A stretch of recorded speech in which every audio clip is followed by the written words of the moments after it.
আপনারা দেখছেন এসবি-টিভির বিশেষ সংবাদ। আগামী ডিসেম্বরে জাতীয় সংসদ নির্বাচন আয়োজনের লক্ষ্যে প্রস্তুতি নিচ্ছে ইসি।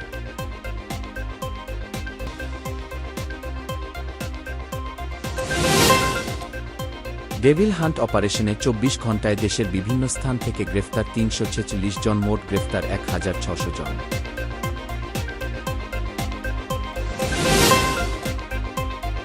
জাতীয় জাদুঘরের সামনের সড়কে অবস্থান করছেন প্রাথমিকের নিয়োগ বাতিল হওয়া প্রার্থীরা।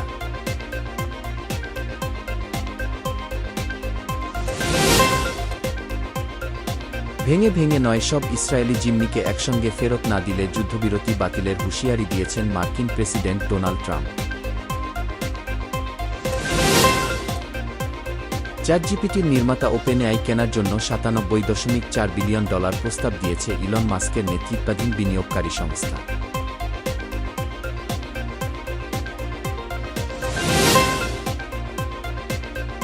দিল্লি আর বাংলার পরিস্থিতি এক নয়, আগামী বিধানসভা ভোটের আগে দলের মনোবল ধরে রাখতে তৃণমূল নেত্রী মমতা বন্দ্যোপাধ্যায়